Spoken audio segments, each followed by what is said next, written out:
Good afternoon, everyone, and welcome to the ICTS Colloquium series. It's a pleasure to welcome, even if only virtually, Professor Saravanan from Texas A&M. Professor Saravanan is a very distinguished climate scientist, but also with a strong physics background, and therefore one of the ideal persons to lead people like us through the complexity, people like many of us in the audience, through the complexities of this very important issue. Just very briefly about him, he's currently the head of the department at of atmospheric sciences at Texas A&M, and he has been one of the lead researchers using computer models of the climate for more than 30 years. His open source simplified climate model, which he built from scratch, has been very influential, and he's also worked with very powerful, complex models. He did his master's in physics in the 5-year integrated program at IIT Kanpur, and then went on to do his PhD at Princeton, which is when he moved to the climate sciences. After postdoctoral work at Cambridge and Boulder, he has been working at Texas A&M for the last several years. He has served on many national and international committees on climate science, including the National Research Council Committee on the Assessment of Intra-Seasonal to Interannual Climate Prediction and Predictability, and so on. And you will hear from him more about that. But I just want to end on a small note, which is that Saravanan was a senior of mine at IIT Kanpur who graduated before I left, but he was well known to me even before, I think, before I even went to Kanpur, because together with Narayanan Menon, who was also at IIT Kanpur and someone ICTS and many other people know, I think he had featured in the first Quiz Time episode of Siddharth Basu many years ago, and had, I think, managed to sort of be at the top of all the colleges that participated. I'm not mistaken, am I, Saravanan? No, that's correct, yeah. Yeah, this is, I think, a little known fact about him, but so I thought people here might know, but many people here, probably the young generation, hasn't even heard of Quiz Time or Siddharth Basu, but you should look it up. It was one of the most interesting programs on television at that time, at least for someone in school like me. But it's a pleasure to welcome him again, and I hope he'll be in person with us and help us with our climate science initiative. So Saravanan, over to you. I'm very happy, thank you. Very happy to be talking to you. I wish I could do it in person, but under the circumstances, it's better to do it virtually than not at all. And yeah, Narayan Menon and I were on the winning team, and actually Sanjeeva Prasad was before, but he graduated, so I replaced him. But both Narayan Menon and myself, we were both from physics on the IIT Kanpur team at that time. Go physics. So it's 1985 or 1986. That's a long time ago. So let me get started with my talk. My introductory slide shows 3 globes. And on the left, you see a mesh. That's sort of the computer model of climate. On the right, at the bottom, is the blue marble, the famous NASA picture of the current Earth. On the upper side is a simulation of the Earth from a computer model, and that shows temperatures and it shows warming. So what computer models do is to take us from the present into the future. The question is, how good or how accurate are those models? They are the only way to go to the future, because otherwise you'd have to do guesswork. But they're not perfect, and so this talks about what we know and what we don't know about climate. We don't know everything, but we know some things, and what we know is enough for us to act, but what we don't know should lead us to be cautious about where we want to go.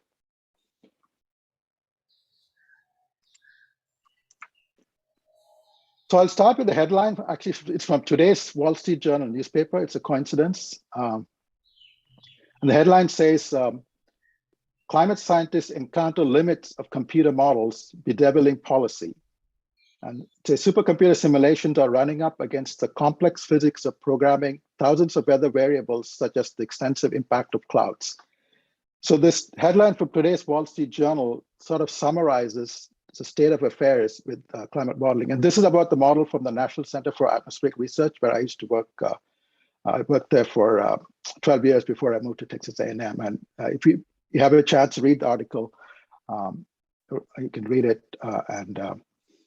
It sort of summarizes some of the problems we're having today. It's from a newspaper viewpoint. It's not by a scientist, but it gives you something about what the news is reporting about climate models. There are limitations. Some of it comes from computers, but some of it comes from physics. So it's a combination of the two.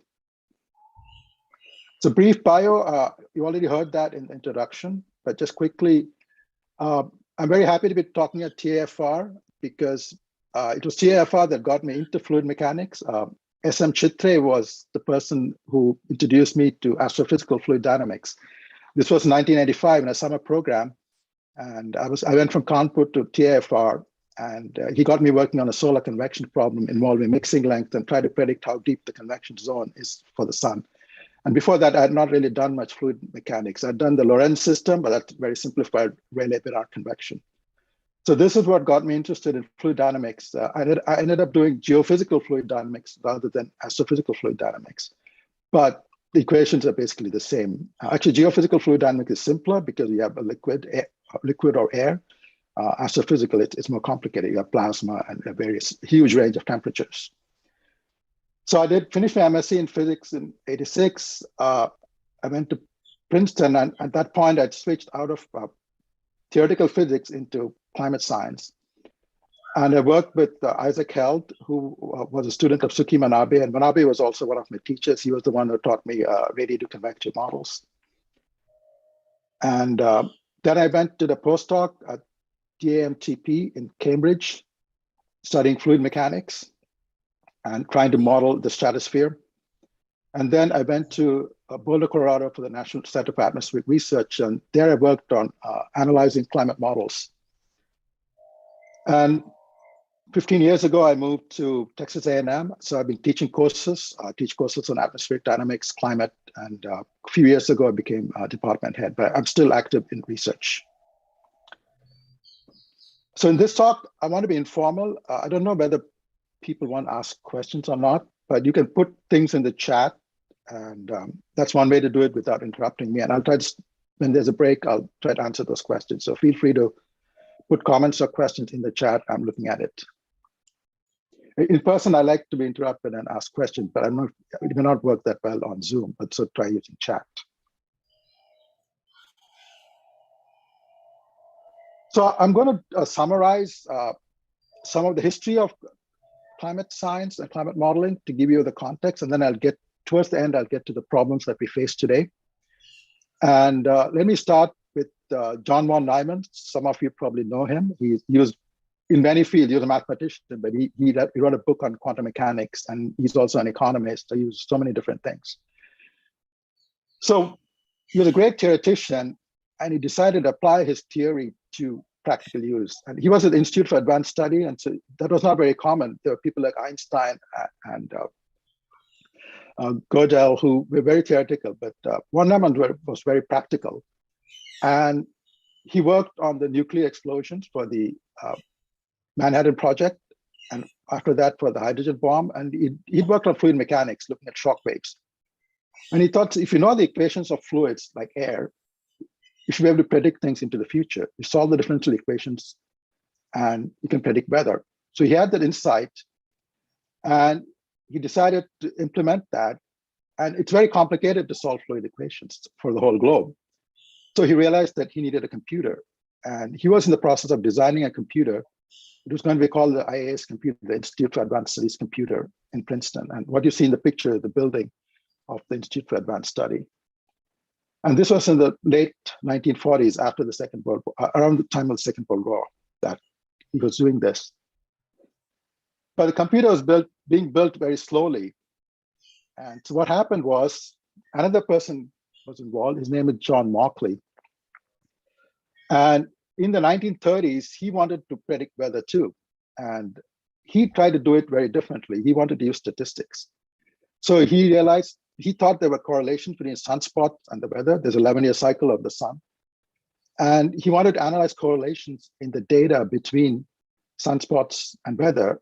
And again, it was a very complicated calculation. He needed a computer as well. So he actually ended up inventing the first general purpose computer called the ENIAC. But his approach to science was very different from von Neumann's. Von Neumann wanted to solve the fluid mechanics equations, and Mauchly wanted to use statistics to predict weather. And both, at that time, both were valid approaches because we knew so little about how to predict weather.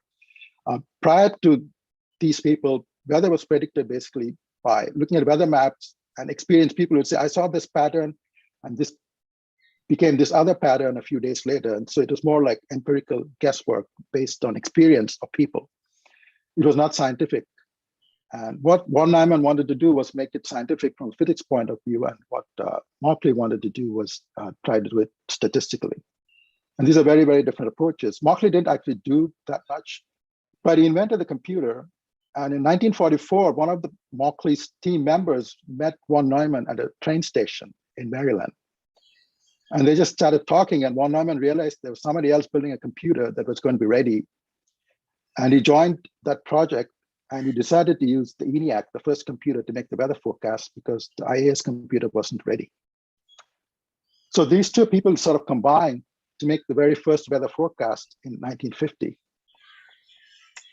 So this is a famous picture of a bunch of meteorologists and von Neumann. Von Neumann is second from the left, standing in front of the ENIAC. And they made the first weather forecast in 1950. And it wasn't an operational forecast. It was an event that happened a year earlier. It was, we call this hindcasting, trying to test your prediction using something that happened in the past. And the first forecast took 36 hours to compute.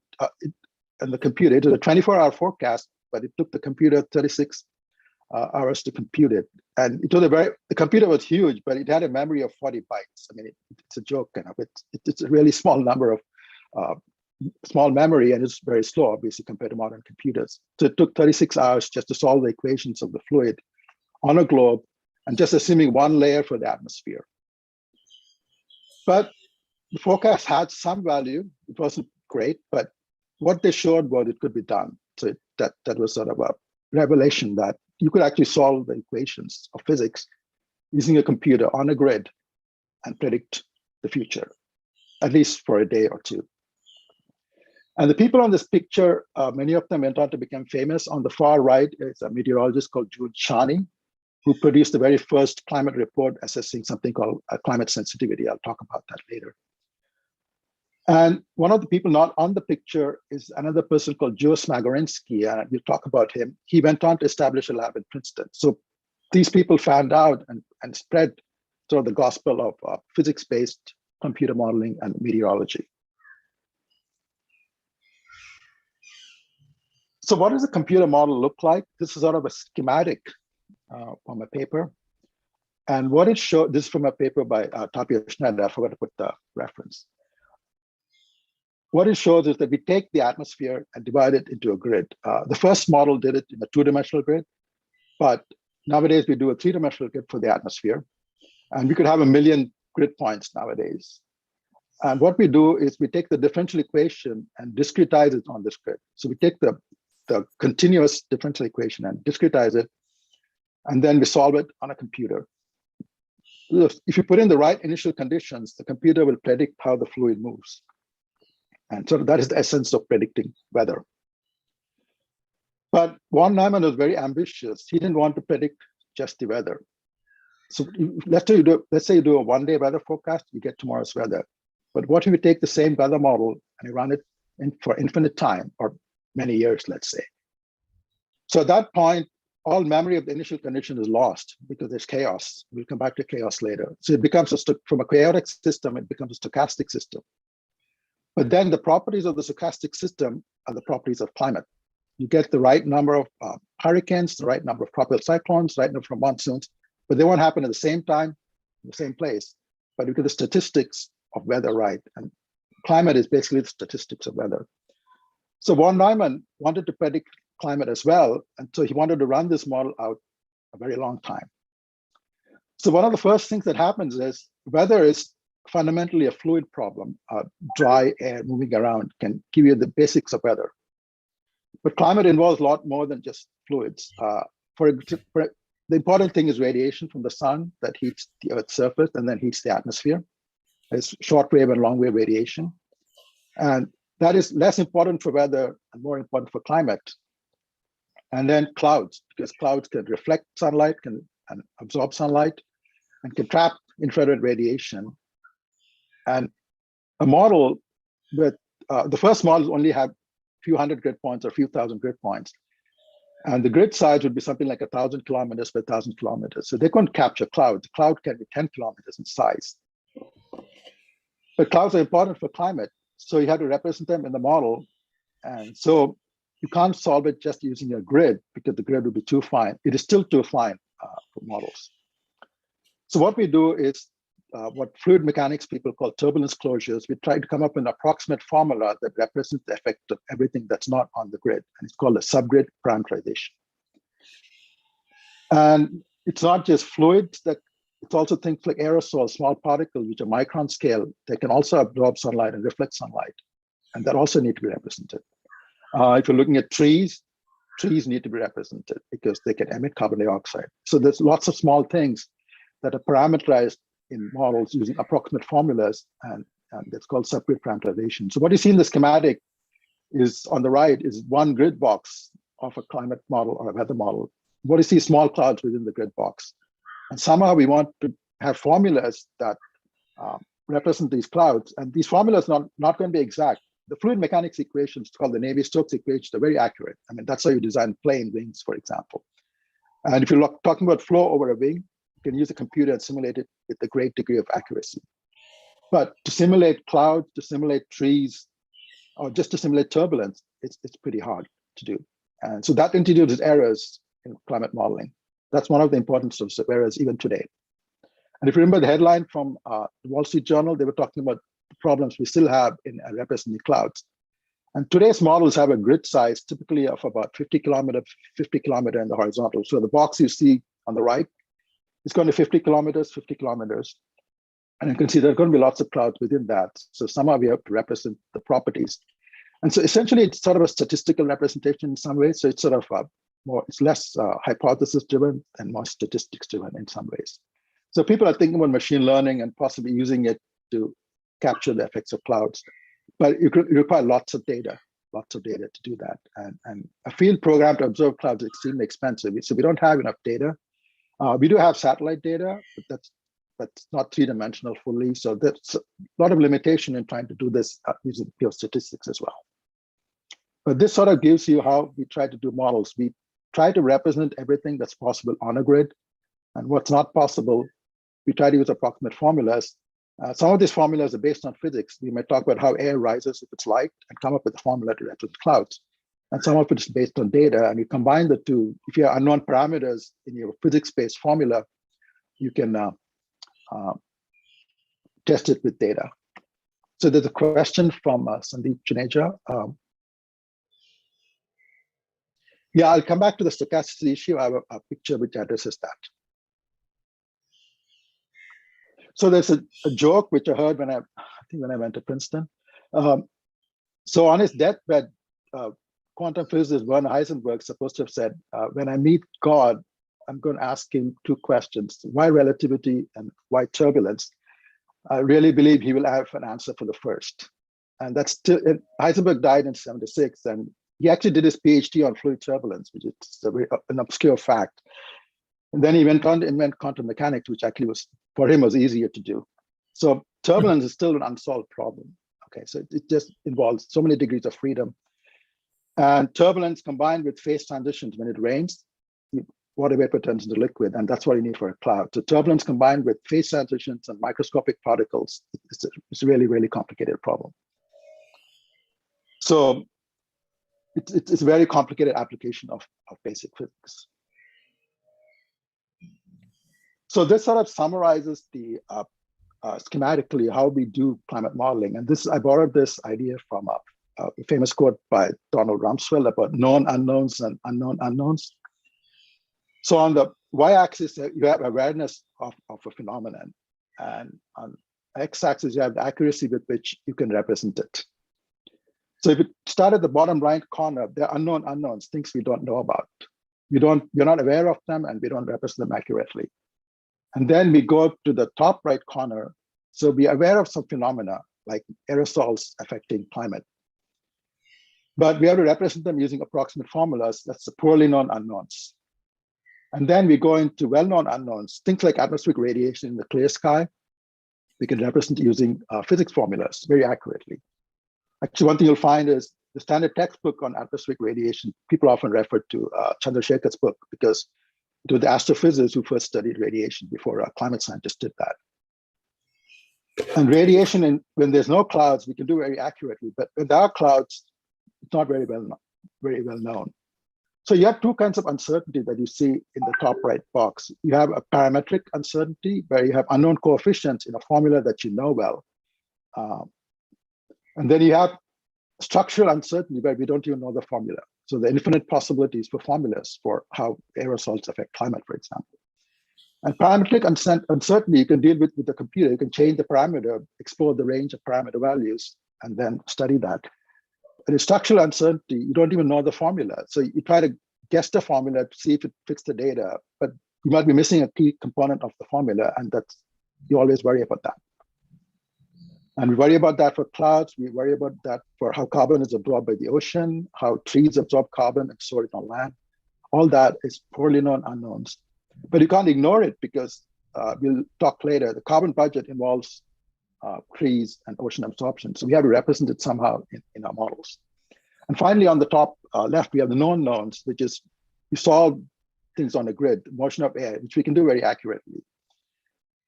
So whenever the model grid increases, things move from unknown unknowns to well-known unknowns and then to known knowns. And one thing that has moved in that direction is small-scale turbulence in the ocean. In the old models, the ocean grid was too large to represent the equivalent of atmospheric weather in the ocean. They're called eddies. With the newer models, we can actually capture the ocean weather. And so it's moved into the well-known unknowns or the known unknowns. So computers can help when the equations are known. We can solve it more accurately. But when we don't know the equations, computers can't help directly because you still need humans to figure out what the equations are and try to go ahead. The final box is unknown unknowns, is where you actually know things, but you pretend you don't know them. In climate area, that's a problem because people criticize climate models and say, well, you can't really do these things, but we can actually do certain things well, and certain things we can't do well. And then sometimes you get into arguments with people who say you can't do anything at all. And so people pretend not to be aware of things which we can actually do accurately. So that's a political issue, not a scientific issue, but it's a real issue when we discuss climate change, especially in the United States. So just a summary of the history again. This is the geophysical fluid dynamics lab. And at the bottom, you see three people in a picture. In the middle is Suki Manabe, who won the Nobel Prize in physics. There's Kirk Bryan, another person we'll talk about. And on the right is a person called Joe Smagorinsky. And he was one of the team that did the first weather forecast. He wasn't in the picture, but he may even have taken the picture. So von Neumann recruited him to build a model lab to do weather and climate prediction. And he built this lab in Washington, D.C. area, and then he moved to Princeton. And the top is the building where it's located now. And that's where actually I did my PhD. And what Smagorinsky and Manabe did was to build a three-dimensional climate model. Three other groups also did it, but they were among the first to do that. And Kirk Bryan was an oceanographer. So Smagorinsky realized he needed not just the atmosphere, but he also needed the ocean to predict climate. And so the two of them worked together to build the world's first coupled atmosphere and ocean model. So Manabe actually had he had a famous, I don't think it's famous, but it's interesting. It's a Zen koan, which is sort of a contradictory statement. And he said, simple models, they're very complicated. So he's actually famous for developing simple models. He built a very simple model of atmospheric radiation. We just used the vertical dimension to represent radiation because there's symmetry in the horizontal dimension for approximation purposes. And he published a paper in the 1960s, which became very famous. What he did was to represent the effects of atmospheric radiation and convection, which is the motion of fluid that transfers heat from the surface. And what he managed to do was to fix problems with earlier simple models that had failed. So the trick with the simple model is that you have to make sure you keep all the terms that are important and omit all the terms that are not important. And it's not always clear how to do that. And sometimes you're just lucky. And also helps if you have physical insight and if you have data. But just because a model is simple, it doesn't mean a beginner without any experience can do that. You really need to understand the system to know what terms to drop in an equation and what terms to keep. And so that's what this means, that simple models can be very complicated to construct. So Manabe won the Nobel Prize for work he did in the 60s and 70s, building the models. So the citation in the Nobel announcement says it's a Nobel Prize for the physical modeling of the Earth's climate, quantifying variability and reliably predicting global warming. So he was the first to actually try and predict, among the first to predict with the computer model how the globe would warm if you increase carbon dioxide. So what the discovery is, which was made actually in the 1890s, that carbon dioxide traps the heat from the Earth. The Earth's surface emits infrared radiation because the sun heats the Earth's surface. The air doesn't absorb sun's radiation that much. And this heat is trapped by carbon dioxide absorption. It's like a blanket around the Earth, and that warms the Earth. And that is called the greenhouse effect. Because people thought it represented how a greenhouse works, but actually that's not true, because the first order effect in a greenhouse is that the air is not allowed to circulate. But it's a misnomer, but we still call it the greenhouse effect. So the greenhouse effect is important for climate, and Manabe discovered, among others, and that's what the Nobel Prize recognized him for. So as I said, carbon dioxide is it's very important, and people started measuring it when they realized it could be important for climate. And the first person to do this effectively was a person named Charles David Keeling. And Keeling actually was hired by someone called Harry Wexler, and he was the person on the left in the picture of the Princeton meteorology team. He was in the US Weather Bureau, and he hired Charles David Keeling to measure carbon dioxide. And actually, it's difficult to measure carbon dioxide because it can be contaminated by emissions, from industrial emissions, from turbulence in the boundary layer, and from trees emitting. And so what he did was, David Keeling did, was to go far away from civilization to try and measure carbon dioxide. So he went to a volcano in Hawaii, in Mauna Loa, and he set up his observation system in the 1950s. And so you can measure carbon dioxide above the boundary layer. The boundary layer is turbulent near the surface, and the slope of the volcano, he put his observatory above the layer so you can measure carbon dioxide accurately. And carbon dioxide is actually what's called a well-mixed gas. Its concentration is roughly the same throughout the globe. Some of the gases like sulfur dioxide, which comes from pollution, is local. It doesn't spread globally that much. But carbon dioxide is roughly uniform throughout the globe. So you can measure it pretty much anywhere and get a good estimate of the global concentration. So when he started measuring it, he realized there was a seasonal cycle. You can see that is the famous Keeling curve.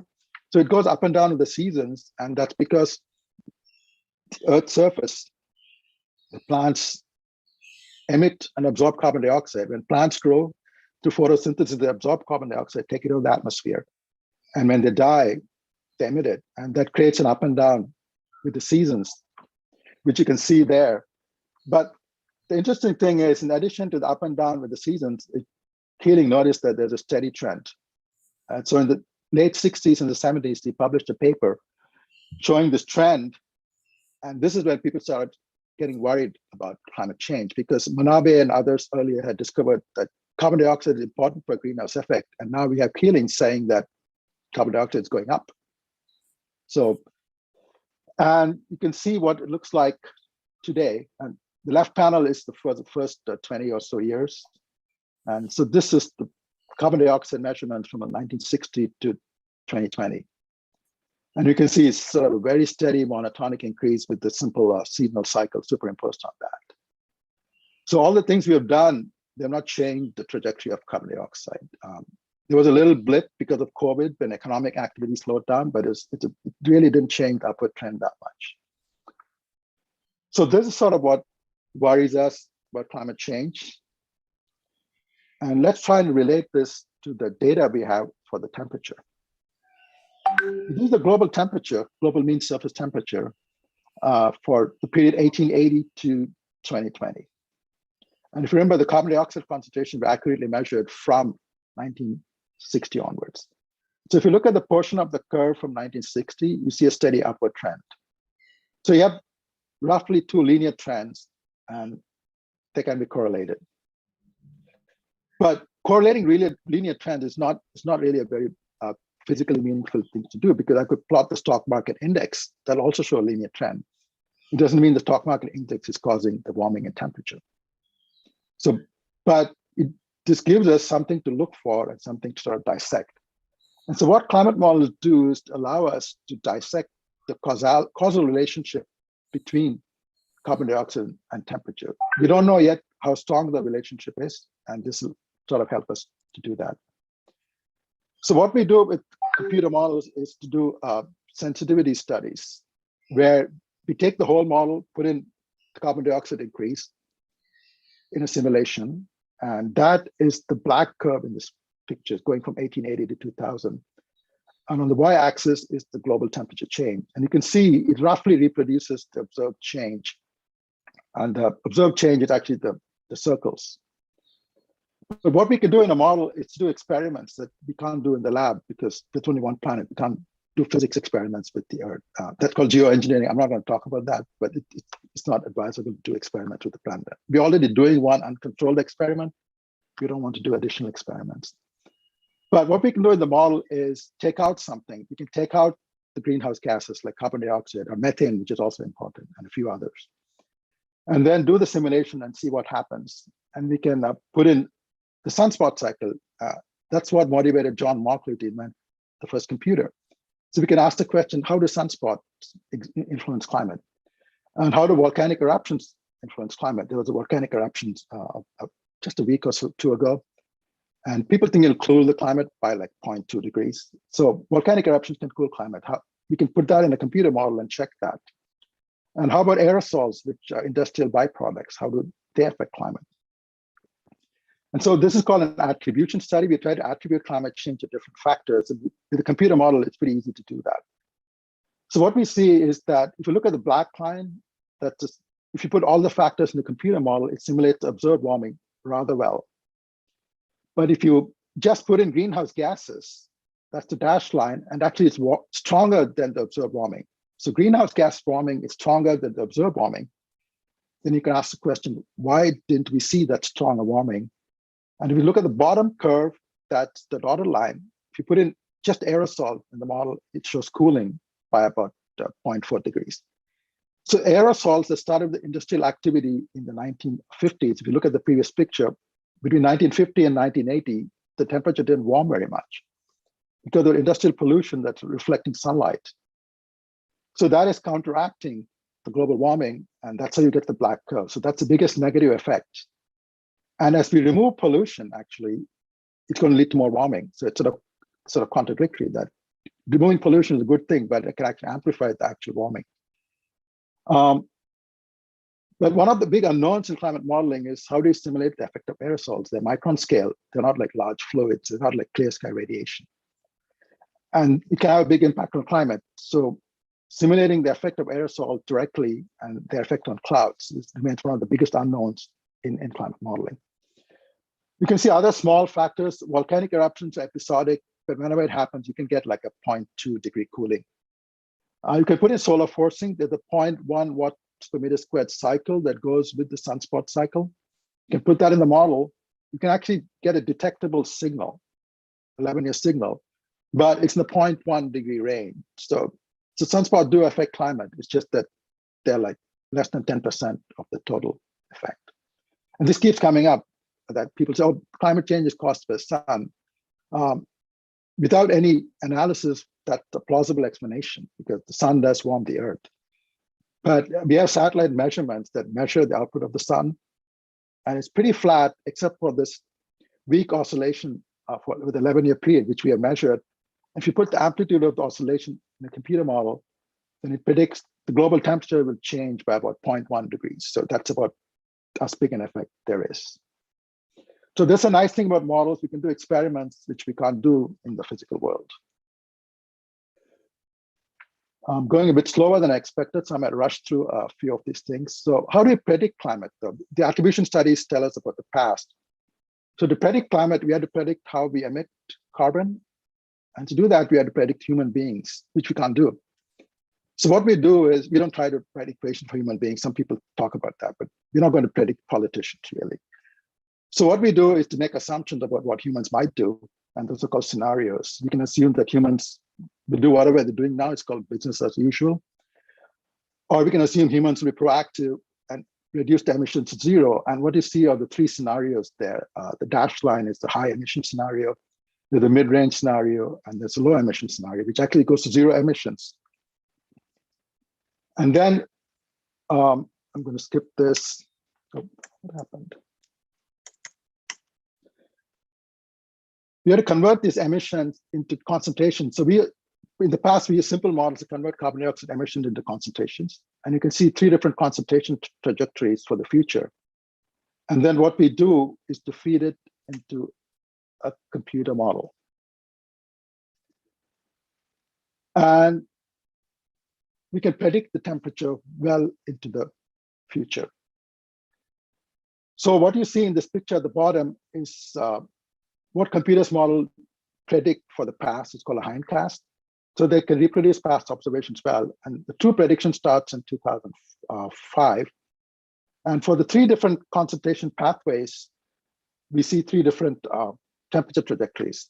An important thing to note is that the temperature follows the concentration of carbon dioxide, not the emission of carbon dioxide, because it's a cumulative effect. Once carbon dioxide enters the atmosphere, it stays there for centuries. So it accumulates over time. So what matters is the concentration and not the emission. And even if the emissions go to zero, which it does in the low emission scenario, the temperature will not decrease. The temperature will roughly remain constant. And that's an interesting coincidence. So what happens when the emissions go to zero is that the carbon dioxide concentration will actually start to decrease a little bit. And you can see that in the curve on the top left. Because the ocean is absorbing about a quarter of the carbon dioxide we emit. The land is absorbing about a quarter, and the atmosphere retains about half. So if you stop emitting carbon dioxide, a quarter will go into the ocean, a quarter will go into land. The carbon dioxide concentration will decrease. But since the ocean has so much thermal inertia and there's a heat imbalance, the warming actually due to greenhouse effect continues even when the emissions go to zero. So you get a cancellation between the thermal inertia of the ocean and the decreasing carbon dioxide effect. And the models indicate they roughly cancel. So temperature will roughly stabilize if the emissions go to zero. So the emissions are like the derivative of temperature. So if the derivative goes to zero, the temperature flattens. To actually decrease temperature, you have to take carbon dioxide out of the atmosphere. And that's very hard to do. So I'll briefly talk about climate sensitivity. It's a measure of how the globe is going to warm if you double carbon dioxide. And there's a simple way to compare models because you don't need scenarios like high emission, low emission. We just double carbon dioxide in a model and see how much it warms. Whether it warms 2 degrees Celsius, 3 degrees Celsius, that tells you how much warming we might expect when carbon dioxide concentration goes from like 300 parts per million to about 600 parts per million, which might happen if we don't reduce emission, which could happen in about 70 years.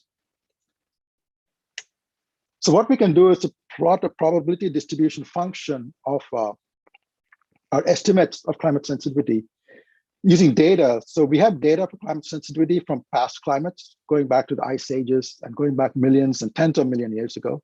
We have rough estimates of climate sensitivity from data.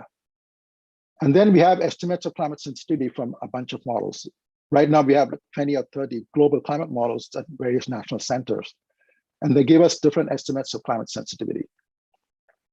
So what you see in this graph is different estimates of climate sensitivity, probability distribution from the IPCC in the curves. And you can see there's a lot of uncertainty in the estimates of climate sensitivity. And the little triangles at the bottom are the estimates from the latest generation of climate models. And the solid line, sort of the latest IPCC estimate. It's not exactly the latest IPCC estimate, but very close. You can see there's a disagreement between models and the latest IPCC estimate of climate sensitivity. And the latest IPCC estimate relies more on observational data. So it's more like the statistical correlation approach rather than a physics hypothesis-based approach. And what we have is a discrepancy between models and past data. There's also errors with past data because there were no thermometers millions of years ago. So we use something called proxies to estimate temperature. And the errors in models because we have subgrid parameterizations. And it's hard to quantify all of that. So what we do is to construct different models and try to average the effects of models. So we look at all the models, the triangles at the bottom, try to come up with a consensus estimate. We look at different past data, different types of proxies, and try to average that. But despite all that, you can see the probability distribution is very difficult to constrain, especially if you look at the tail. If you look at climate sensitivities exceeding about 5.5 degrees, that's in the right panel, where I've expanded the Y scale, and there's huge uncertainty in the tail. And that's important because it's the tail that affects damages. I mean, if your globe warms by 6 degrees, it'll be catastrophic. It'll be sort of unimaginable. But what is the probability the globe will warm by over 6 degrees? It could be 1%, 5%, 12%, you don't know. That's a huge uncertainty. So there's a lot of uncertainty in it, and we have a rough idea of the mean value. You can see the PDF, which not move very much in the mean, but the wings have changed quite a bit over time. They can expand and sometimes contract. It's not a monotonic change in sensitivity. So I want to come back to physics a little bit again. What we do in models is to adjust parameters in these parameterizations to maintain a steady state. And so this is sort of analogous to what Einstein did with the cosmological constant, because he had just put in a constant in his equation to maintain steady state before expansion of the universe was discovered by Hubble. And then if he wasn't able to predict the expansion of the universe because of the constant, which should have counteracted it. So he missed out an important discovery because he tuned this model. Climate models also do tuning, but we have dozens of parameters we tune, not a single one. And sometimes they're deep inside the code. It's hard to understand how they interact. And that's why I use multiple models to average the effect of the tuning. But tuning is an important factor in climate models, and it can't be avoided. And so that is one of the biggest sources of uncertainty in climate modeling. So we tune models to represent the data, but there could be compensations among different errors, which if you try to predict, will no longer compensate, and that introduces an error. So one of the questions was, what happens to stochastic factors? So I'm going to wrap up soon. And this shows what happens to different errors as we go further into the future. This is from a paper by Hawkins and Sutton in 2009. And the bottom x-axis is the lead time for a prediction, and the y-axis is the fractional uncertainty. What fractional uncertainty comes from which source? So the black line is the total uncertainty associated with different sources of error. And there are basically three sources of error. The bottom, the orange line is called internal variability, and that actually is the stochastic variability that one of the questions asked. So the chaotic growth in the initial conditions saturates after a few years, and it represents stochastic variability. And that is the biggest source of error in the first 10 years. And you can see the orange line decreases over time. So it remains constant, but as a fraction of the total error, it drops over time. The next error is the blue line, the model error. These uncertainties in the structure of the model, the formulas, is pretty large, but becomes a smaller fraction over time. And the green line is the error associated with scenarios. And that is very small initially because human actions don't affect change climate in the first few years, because it's the cumulative emissions that matter, not the emission for a particular year. But over time, the uncertainty in human behavior is the biggest uncertainty. So even if we cannot model the physical uncertainty or the chaotic uncertainty, we cannot reduce the chaotic uncertainty, the fundamental property of chaos. So they cannot be reduced even with the infinitely accurate model. Model uncertainty, we can hope to reduce some of it. We can represent clouds better if we get a model grid with a degree. But scenario uncertainty is the behavior of human beings. And that is not something we can model. So you can look at it either optimistically or pessimistically. You can say, oh, we can't model it, right? But if we look at it optimistically, we are creating the uncertainty, right? So if we decide to reduce emissions, then that uncertainty goes away. So people get really worried about climate change and get very depressed. But the biggest uncertainty in climate, as you can see, if you go out 100 years, is what we will do. And we have the means to reduce emissions. It's not cheap. That's the problem. We have the technology, but the technology isn't cheap. And it's cheaper in the US, it's much more expensive in India. How to balance that is a tricky business. But the technology is there. And if we decide as human beings, we can reduce that green line. And so I look at it optimistically and say the biggest uncertainties are human uncertainties, and we control them. But we can still try to reduce the model uncertainty. As I said, internal variability or stochastic uncertainty is untouchable. And we can do better predictions of regional climate, for example, as we get a better model and better representation of aerosols.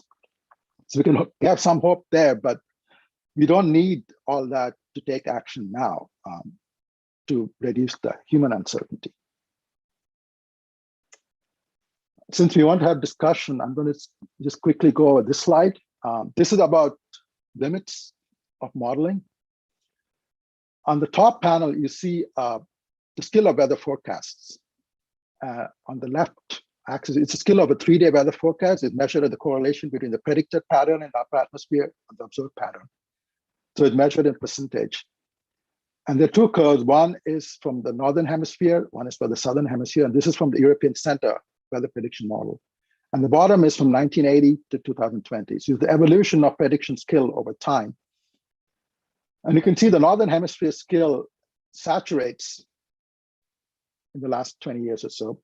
The southern hemisphere skill was lower because we had very little data in the southern hemisphere. There's not much land. And as we get more satellite data and we get meta models, the southern hemisphere's weather prediction skill is caught up with the northern hemisphere weather prediction skill. But they both have converged and asymptoted to a value. And if you look at the 5-day scale or the 7-day scale, they also asymptote to lower values.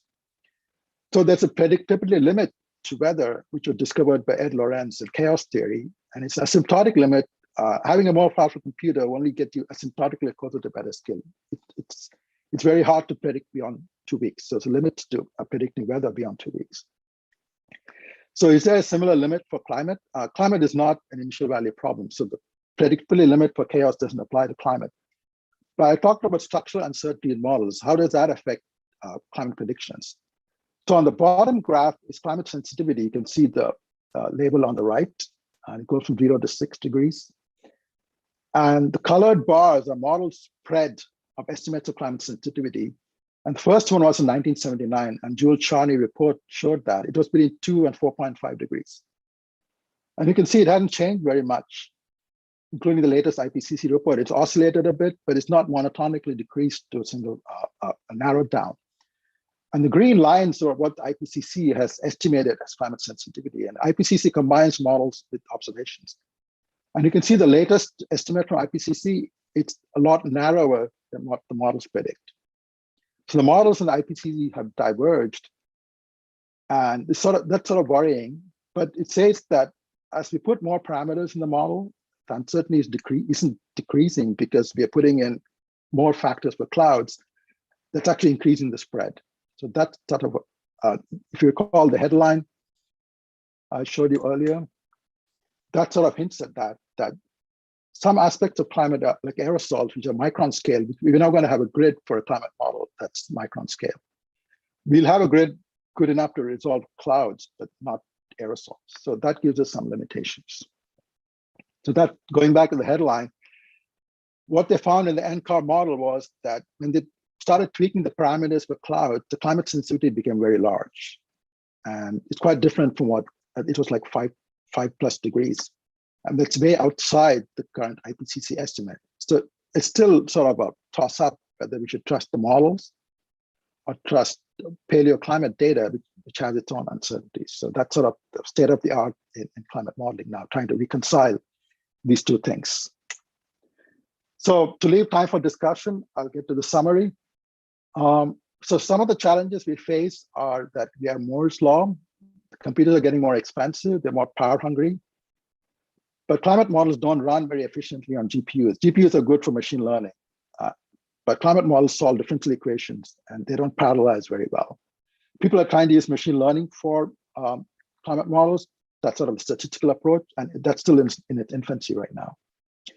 Model complexity is another challenge. We can have more grid points and more parameters, but as we see, climate sensitivity isn't converging. So if you do regional climate predictions, you'll get more detail, but the spread is not really decreasing. So coming back to certainty and uncertainty, we have qualitative certainty. We know carbon dioxide is warming the globe, but whether it's warming it by 2-degree climate sensitivity or 4 degrees, we don't know. Whether we'll ever know, we don't know that.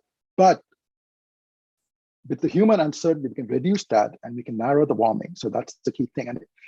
And 2-degree or 4-degree warming are both going to be very harmful. So you can argue about it, but they cannot delay action on climate change. Thank you. So I'm happy to answer questions now. I can stay as long as you want. I'm going to go back to the chat.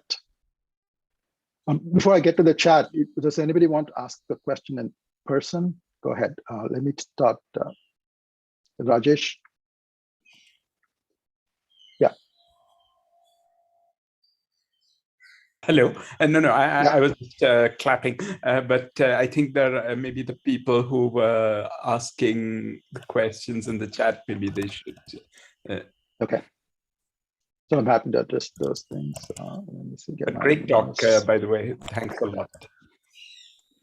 Okay, Junaija, yeah, I think I addressed the stochasticity.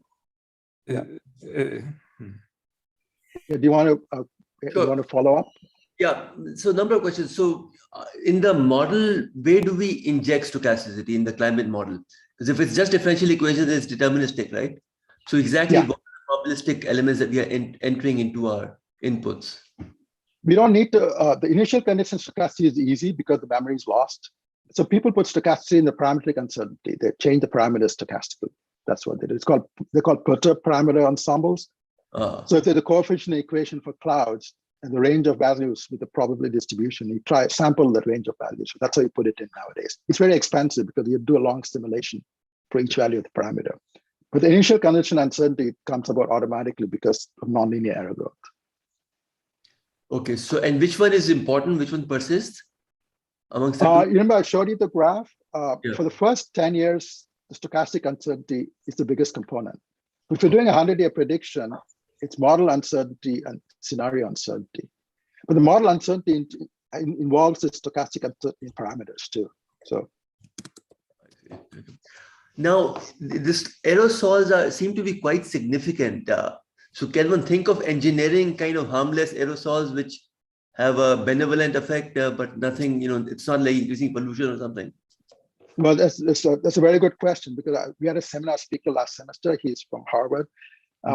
So the normal aerosols that volcanoes emit are sulfates, and that causes acid rain. You know that. That's what industrial pollution emits. So you don't want to literally put, one thing we know from volcanoes is that sulfate aerosols will cool the global climate. That's an experiment that keeps happening every 20 years. But if you put sulfate aerosols, it's less likely to cause acid rain because you're putting it up high in the stratosphere, but it's still a possibility. So this person from Harvard wanted to put chalk, basically carbonates, because it's harmless. It was an experiment funded by Bill Gates, and they tried to do it. It's a hugely controversial issue. There's a petition going around saying no outdoor experiments of this kind should be conducted ever. And if those experiments are banned, you'd never know that. But one of the things with putting, first of all, what is harmless is difficult to say. It involves chemistry. And if there's a chemical reaction you don't know about, and it happens in the open, so there's a lot of uncertainties in that. And it's a very controversial issue. And there's a petition trying to ban these experiments. So we may never know if that's possible. I see. Okay. Sandeep, error bars on the graph showing. Oh, the error. Yeah, go ahead. Okay. No, go ahead. Actually, Saravanan, first of all, thanks for a really fantastic talk. And you can answer any of the questions I posted, but let me, if you don't mind, I found that slide of yours where you had the model uncertainties in red, not going down, kind of disturbing. If you could go to that for a moment. What I wanted to ask you was two questions about that. First of all, given that the model uncertainties were big in 2020, how did the IPCC come to its own estimate, if I may ask, of a much smaller error? And then after that, I have one or two more follow-ups. Yeah, please go ahead. So that's sort of a great question. That's sort of the thing that worries me the most. It's sort of, you see this big discrepancy in 2020, which wasn't there in 1990. So what IPCC did for the first 4 estimates, they basically followed the models because they didn't have enough data. And so the data comes from various things. They have things like ice core measurements of past climate temperatures and carbon dioxide. There's many, many different things. For recent times, there are tree rings, there's pollen, there's sediments. And so geologists do this, and they're like 5 or 6 different probability distribution functions. If you look at the IPCC report, you can see all of that. Among them, they disagree. Okay. So what they did in 2020 was the WCRP put together a committee to use a Bayesian approach to combine these different paleoclimate measurements probabilistically. And they came up with a narrower range. I mean, one problem there is not all errors are quantified, but the things they could quantify, they combined with the Bayesian approach. They came up with a much narrower range, and that's a small green bar. Model uncertainty, actually, as a statistician, you'd be horrified as to how they estimated. It's not a standard deviation. It's the spread of the dots on a scatter plot. It's just a spread because we don't know what the standard deviation. We can't. So the 20 models, we plot the dots for 20 models and look at the spread of that, and we call that the uncertainty. So that's sort of very crude, but there's no other option. So what's happened is the spread among models has increased as they put in more parameters in the cloud parameterization, especially the effect of aerosols. But the paleoclimate uncertainty decreased because they've been combining these observations using a Bayesian approach. I don't know how real the decrease is, but the IPCC decided to tilt its balance more towards the observational approach. I'm not 100% sold on that, but it's an interesting development. I see. Okay, thanks. And then if I can just follow up, since you know that one of the things we've begun to wonder about in the TIFR system is whether we could contribute in some small way to the Indian climate modeling effort and then take it forward. So now you show these error bars in the modeling effort not going down. Is that just maybe one lesson, maybe a pessimistic one as well? There's no point trying to improve the models very much. I mean, what do you feel? Can you actually beat the modeling errors down, and what would it take? Well, again, this is not a consensus opinion, it's my personal opinion. So what I feel is that you can reduce errors in the first 20 or 30 years. And if you're planning, you often want a 30-year horizon. And if you go back to this earlier curve, what you see is the different sources of error. So model error is still pretty big in the first 30 years. And one of the problems we have is that regional climate is predicted quite poorly. I see. There's a paper by Bjorn Stevens and Tim Palmer, which I can give you the reference. People talk about a 2-degree warming, so the global temperatures change by 2 degrees. But if you plot the global mean temperature from individual models, the spread of the temperatures is actually greater than 2 degrees. Okay, so we still have errors in regional predictions, and even when we average it out, it doesn't go away. I mean, Siberia could be too warm, India could be too cold. The global mean, we have confidence that we can predict a 2-degree change. But we can predict delta, but we still have trouble with the base. And actually improving that is important because what you might find is the climate model is doing the monsoons wrong. That's not uncommon. You can talk to climate models, they'll tell you some models do the monsoons right, some models do it wrong. And if you're going to use a model to predict the monsoon, you can't use a model that doesn't predict the monsoon right. It's just useless. You could use it for the United States if it gets the United States rainfall right, but you can't use it for India. So getting the local features right is important for modeling. And so you have to improve models for that. So that's not really an option, but I don't think it's going to reduce the global uncertainty. What I thought was global mean temperature. I don't think that's going to decrease. But I think getting the mountains right, the Western Ghats right, that's something that's doable because you get to final grid, you will get it right. You get clouds right, you may not get aerosols right, but there'll be improvement locally, but not so much in the global mean. I see. I see. Okay. No, thank you. Yeah. Thank you. Go ahead. Again, there's no consensus opinion on that because it's still sort of cutting edge about how to deal with this. No, but thank you. Thank you very much. Sure. Yeah. Rama, do you? Go ahead, Rama. There was some questions you had. Thanks, Vishal. So I basically was talking about these predictability limits that you showed, the 5-day and 7-day forecast. So, I mean, in India, the forecast is much worse than 5 days, right? So like how much harder is it in the tropics than overall? Like when you talk about northern and southern hemisphere, it looks like we are not doing as good as either one. Well, so going back to this figure, this shows a global pattern correlation between forecasts. So it doesn't show the regional effects. The reason tropical forecasting is difficult is because it's moisture, not dry air. I mean, this goes back to the original numerical weather forecast. They had no moisture in it, no clouds. But clouds and moisture play a big role. And they're harder to represent than just motion. I mean, we had a cold front in College Station in Texas. It's just cold air from Canada moving in. Models do that extremely well. But when it comes to predicting the monsoons, it gets harder. There, actually, I think going to a finer grid would help because we can tweak the properties of aerosols for the current climate because we have the data. It's difficult to tweak it in a confident manner for the future. But having a better weather prediction model would help, I think. Again, there's the predictability limit. You can't predict beyond 2 weeks. That's not possible. But within those 2 weeks, I think there's scope for improvement. So I have a question related to extremes. So you talked mostly about global mean temperatures, but an effect of climate change is also on the extremes. So can you say something about that? So yeah, I didn't have time to go into that.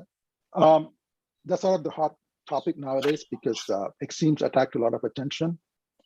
So climate change affects extremes. The biggest effect is that the Clausius-Clapeyron equation. So for every degree warming in temperature, moisture goes up by 7%. That's a big deal.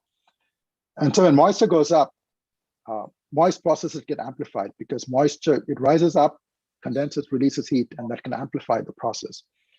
So the number one thing climate change does, it makes intense precipitation more extreme. It happens globally. And so you get more intense rainfall.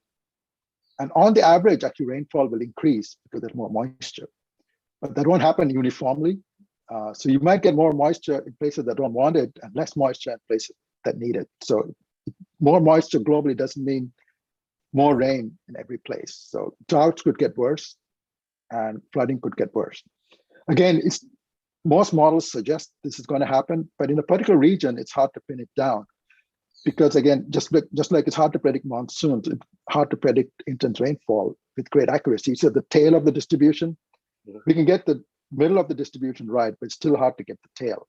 But qualitatively, we can say there'll be more intense rainfall, more likely to be stronger droughts.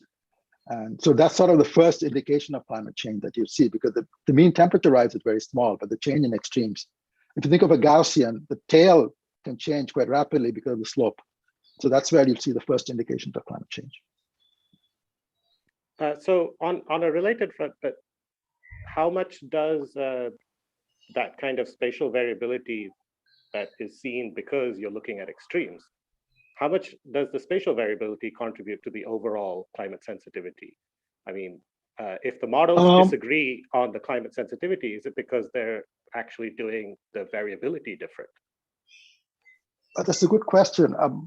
I don't know the answer yet, but my guess is that you're asking is the mean contributing to the uncertainty or the extreme contributing to uncertainty. I would guess it's more the mean. I'm not completely confident of the answer. But yeah, it's a very good question. But Sandeep Trivedi asked, why do you need better models? We can get the extremes better with better models. For example, tropical cyclones. With a 100-kilometer grid or 50-kilometer grid, you just can't get a tropical cyclone. But with a 3-kilometer grid, we can actually get a tropical cyclone much better. And if you want to know, you can predict them better for weather, and you can get the extremes like of tropical cyclone changes better with the finer grid. But I don't really know the answer to your question about whether the mean or the extremes. I would guess the means, but I'm not that confident of the answer. So there are a few more questions in the chat, if you want to take a look at them. So the first question, I'll just read out. Anthropogenic-based timescales and spatial scales are far apart from the dominant scales involved in climate catastrophes. How can huge timescales of at least a few 100,000 years be brought down by 7 billion human beings? I guess this is asking, do we really have such an effect? Maybe you can answer that. Anthropogenic-based timescales. Yeah, please talk. Good. I'm trying to understand the question. As you've seen the uncertainties in this, I try not to think. I'm here. Yeah, go ahead. Go ahead. Yeah. The question is, as far as human timescales are concerned, I mean, if we consider the spatial scale, a human being is responsible for, as far as pollution is concerned, we can, I come up with maximum of 5 years or even 10 years. And what about the times, the time scale is 10 years. And the spatial scale is about 1 mile of human activity. How I come up with that is, any industry will have a maximum, good industry which is causing pollution will have 1 mile square, you say. So the spatial scale is 1 mile. And similarly, industry will close at least once in 5 years. An industry emitting maximum pollution will close once in 5 years. So those human activity time scales are 5 years, and say the spatial scale is 1 year. Now, as far as the catastrophic events are concerned, even the Milankovitch cycle, it predicted 140,000 years. I have a lot of questions about that also. Let's give the speaker a chance to respond first. Yeah. Okay. No, I will not put my question anyway. Please answer. Okay, one thing I would say is that I don't trust human intuition, my own intuition, because what you're trying to do is scale analysis. We do that in fluid mechanics all the time. We have scales, length scale, a velocity scale, a time scale, and try to come up with coefficients. When we don't know anything, scale analysis may be okay. But with climate, we know lots of things. We know the equations of the fluids. We know the equation of radiation. We have approximate equations for carbon sinks in the atmosphere and the ocean. We have hundreds of things. The NCAR current model has 2 million lines of code. Now, human intuition can't process 100 different factors. Okay, you need a computer model to do that. So I don't trust my own intuition. I'll go to a model and make sure the model is good and try to answer your questions based on the model. If you didn't have model, yes, you could do this approach, but you can't do a simple scale analysis and make these arguments because you could argue pretty much anything. And so I go back to my graph about attribution. How do we attribute climate change? Can I finish? How do you attribute climate change to aerosols or greenhouse gases, the volcanoes, solar? Without a model, we really can't do that. You just can't do that. So you have to trust models, at least qualitatively. And you'd have to ask the question in the context of the model. Does the question make sense in the context of the model? Because you're doing scale analysis in the absence of constraints. With the famous quote from Feynman, science is imagination within constraints. Okay, the constraints on energy, constraints on momentum. What models do is to impose all those constraints, and the imagination doesn't impose those constraints. You have to write the differential equations and make sure energy is conserved. And you have to ask that question in that context instead of asking a qualitative question like that. Do you want to respond to that? My question is very simple. See, nonlinear interaction in, climate is a very complex nonlinear dynamical system. And in nonlinear systems, there can be no interaction if the time scales and spatial scales are far apart. So the human, the time scales and spatial scales, it can be normally, nonlinear interaction theory exists for time scales, but it can be extended to spatial scales also. And as far as human activity is concerned, the maximum scale I can think of is say 5 years, 10 years. Whereas the scale for Ice Age or Milankovitch cycle is also 140,000 years. There can be no interaction. So this is the graph I showed. You say the human time scale is 5 years. Yeah. What you see is emission graph. For 100 years, we're increasing emission. So the 100-year time scale, right? No. We control the time scale. No, I'm sorry. That is not what I mean. I'm not telling how long the human emission existed. See, as far as human activity is concerned, see, in fact, the human life scale is itself, lifetime scale is itself 100 years. 100 years. And nobody knows what happened. In fact, I question even the carbon dioxide measurement at Mauna Loa. Why is it carbon dioxide is measured only at Mauna Loa? If I can interrupt, I think we should allow the speaker to answer this question very briefly, and move on to some other questions. Thank you. There are other people waiting as well. I'll briefly answer your last question. Carbon dioxide measured in dozens of places now, but we have to use the science that we have and not go too far away from science. Stay close as much to science as possible. So next question, please. Is it okay, Vishal, if I ask quickly? Yeah, go ahead, Sandeep. I guess the big issue seems to be changing human behavior. And are there any thoughts on that? For example, if everybody is made aware of, relative to others, how much carbon they're consuming, or how much carbon each activity that they do is consuming for them, whether I eat a hamburger or take a flight, maybe that helps people, have a better perspective on what they should not do. So are there there's a lot of move to become vegetarian, to reduce, because meat generates carbon dioxide and all that. I try not to be judgmental about that. People say you shouldn't eat meat, you shouldn't fly, you should just stay home, you shouldn't drive. As I said, I think we have the technology to reduce emission to zero. It's not cheap, but it's doable. But it takes political will and reallocation of resources from richer countries to poorer countries, for example. That's very hard to do. I think it'll happen. It may not happen as fast as I would wish, but I think it will happen. That's why I'm slightly pessimistic, but I'm somewhat optimistic too. I think individual human behavior changes help. I don't think it'll solve the problem, but it helps in a different way.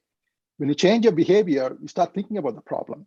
And then you start thinking about the political solution to the problem. You might choose the right political solution. So I think it's like a sale gets you into a shop, but then you do other things there. So individual human behavior change is a gateway to political action. But without the political action, I don't think we can solve it. Us changing our individual behavior is not going to be enough. We need to make cement differently. We need to make planes fly differently. We need to generate electricity differently. And what we do at home and what we eat is not going to directly affect that. But it's important as a psychological awareness creator. But making the information aware and people aware of their carbon footprint is probably not a bad thing, right? It is. As I say, it's a good thing, but it's the first step. It's not enough by itself. Sure. Nagaraj? I have a question or someone else there. Suvrat, do you want to go ahead and take it? Go ahead.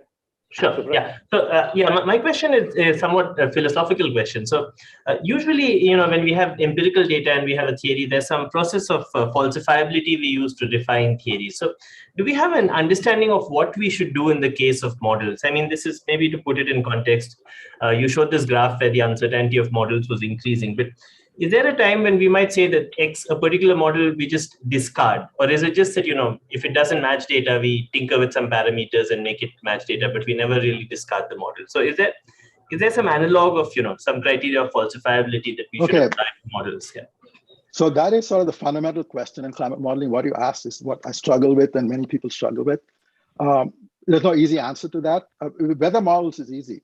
If the weather model, you can test weather model over 50 years of weather. If it doesn't do well, you throw it out, right?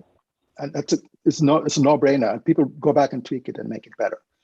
With climate models, you have 100-year warming. We see the first 20, 30 years of it. And if the models are tuned to predict what we see, the coefficients are adjusted. But is that enough to guarantee you'll continue to predict in the future? There's no guarantee. So you can falsify using the past, but how can you falsify a future prediction, especially if it's something that hasn't happened before?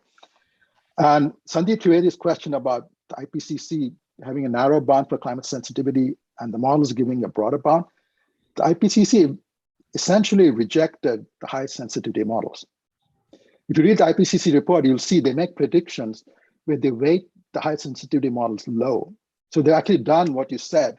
And the criterion they used was they looked at how well the model predicted the observed warming over the last century or 100 years or so.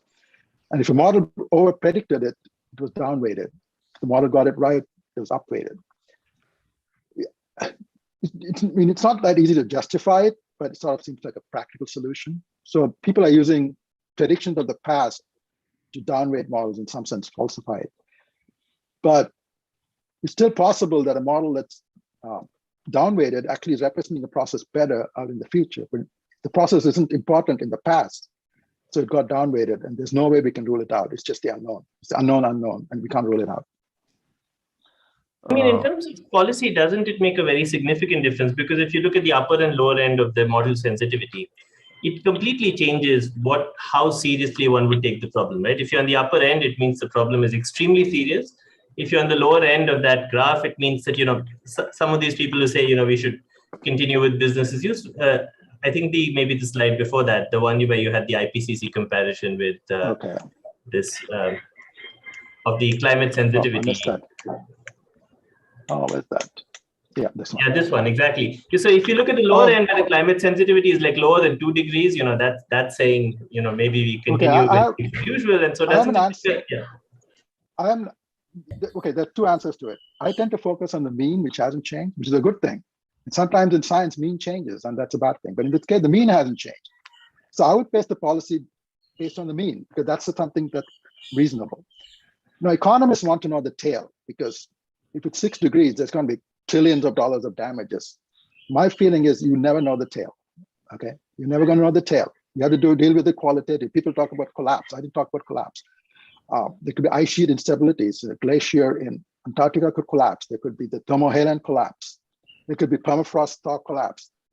We have models to do that, but they're actually less certain than the global climate models. We can't ignore it. It's unknown, but keep it in mind. We deal with it qualitatively. But the confidence I have is on the mean. And I think instead of trying to quantify the tail, just work with the mean. It's the best we can do. It's the best we can do. Thank you. Thank you.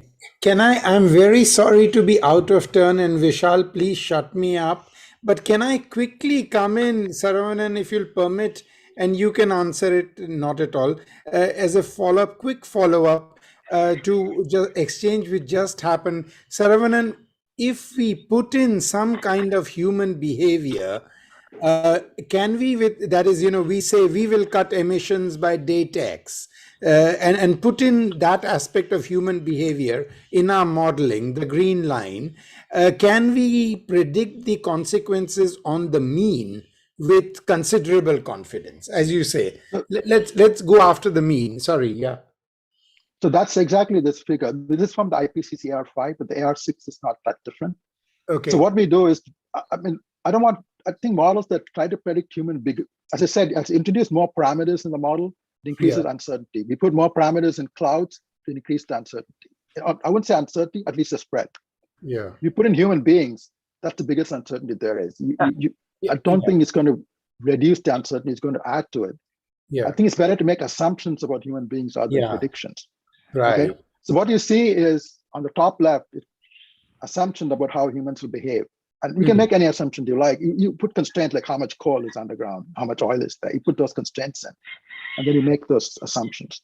Yeah. And then we can predict. And what you see in the bottom are the error bars outside the box. And this is, again, it's not a true error estimate. It's a spread among model predictions. Okay. So it tells you how much spread there is. And you can see there's significant spread, but it's still smaller than the human uncertainty, right? Again, this is not perfect. I'm sorry, I didn't understand. Just say the bottom one, right? You're saying the bottom one. So let's say we take the bottom one, which is RCP 2.6, where the emissions basically go to 0 at 2100. It's slightly negative. Yes. on the top left. And the bottom panel is the temperature, and you can see the curve flattens. The temperatures stop warming at about 1.5. Yeah. And the error bars for that are between, it goes between like 1 to 1.5 degree spread in the estimate. This is the spread in the global mean. Okay. Okay. Spread and prediction for India will be much larger because the errors average over space. So you'll get a much bigger spread if you're trying to predict regional climate. If you're using a bad model, you actually get wrong answers. So that's why you want better models for regional prediction. But this is the error in the global spread, which is significant, but it's sort of an estimate of what we can do. Yeah. And it turns out the newest models in the AR6, the spread is wider. It's wider. I see. That's why I tend to focus on the mean, because the spread is kind of distracting us. Yeah, I see. I see. Okay, thank you so much. Nagaraj, can I have a quick word? Sanjeev Ghutke, please go ahead and ask your question. Somebody asked about Mauna Loa Observatory. To the best of my knowledge, it is Mauna Loa's observations about CO2 concentrations are trusted because it is in the middle of the Pacific where the there are no immediate external sources of CO2 pollution, because it's right there in the middle. So you get a kind of well-mixed global average, and that's why it's this thing. The person who said that, we now have many different places where it's been this thing is probably correct now. But Mauna Loa is good enough for telling us what is this thing. Now, we seem to, if I may quickly, we seem to be spending a lot of time on trying to figure out whether human behavior is amenable to mathematical description. Now, I've been trying to deal with this thing for maybe the last 15, 20 years or so. I'm not a modeler, I'm an energy modeler. That's how I came to this. But I've done my reading on climate science. It appears to me that instead of looking at mathematics for the answer to human behavior, we should be looking at, jurisprudence. That is actually what a philosopher of, previous generation has advised. That mathematics. If you could pose your question in the form of a question, that would be appreciated. Yeah, my this thing is that it's not a question; it's an assertion that mathematics is not going to tell us the answer to how human beings are going to behave under these circumstances. It is going to be jurisprudence. And we are completely looking at the barking up the wrong tree in terms of, and I think we've been put onto this by the economists. It is the economists who seem to believe that they can model human behavior according to mathematics. Sorry. Okay. Thank you for that. Saravanan, if you have any thoughts, feel free to respond. Yeah, I mean, that's a good question. I've been thinking about that. I trust economic predictions only up to a year or two, and that's from experience that you can't really predict economics. Not just human beings, just economics of how different parts of the economy interact. It's an empirical field. People look at how things interact now and extrapolate, but the extrapolation will fail if you try to do 100 years. So I don't trust 100-year economic predictions, really. I mean, even climate prediction, as you see, we have errors. We know the basic differential equation, but we still have errors. Economic predictions, the equations change as the economies change, and trying to assume the same economic structure 100 years from now, you can give some kind of qualitative idea, but quantitatively, I would place far less faith in it than physics-based climate predictions. But I agree with you on that. I agree entirely with you on that. All right. Are there any other questions? Mukesh? Yeah, hi. So I have a question that you said there are these statistical models which are in their nascent phase right now. I had just quick question in the sense that are they working in conjunction with these physical based models, or are they working in isolation? And if they're working in isolation, for example, can these insights generated from these statistical models be used and make it better, make the predictions and so on better? The answer is happening in both senses. That let me get to that. Actually, I wanted to put a picture of my book that came out recently. So I talk about those things. So the answer to the question is it happens in both ways. What we can do is to take a component of a physics model, like representation of clouds, and try to replace it with machine learning or statistics. And that's very active now. And that's a viable option, and you can test it by doing short-term predictions. So you're not replacing the whole model, but replacing a piece of it. Like, I mean, the jokes about you take a car and replace every part of it. At some point, you get a new car, but you don't do it right away because you want to check that it works well. But the other people trying to take the whole model and try to use machine learning to capture the behavior of the whole model. And there you're modeling a model with sort of a higher order model. And it's not going to be any better than the model, but it could be much faster. So the structural uncertainty won't go away, but the model could be faster. So that's a different approach. It could be faster, but in machine learning, you have a generalization problem. So you could miss something or mispredict something. So it's a trade-off between speed and generalizability. So the both approaches are being done. For weather prediction, people are actually trying to do the whole thing because you can take weather data and train machine learning directly with all of the weather data. And they're having some degree of success, but it's sort of pretty mixed. But for weather, you can test it, so it's doable. For climate, I wouldn't trust a complete machine learning model. But if a component were demonstrated to be better using data, but using machine learning to speed it up, but that's a viable path forward. Thank you. Okay, on that note, I'd like to extend a virtual thanks to Saravanan for this wonderful, informative talk. Thank you so much. If people want to unmute their microphones and applaud, please feel free to do so. Thanks once again, Saravanan. This has been very, very informative. Sure, and if you have burning questions, feel free to email me. You can Google me and do that. Yeah. Thank you very, very much, Saravanan. Thank you. Thank you. Thanks a lot.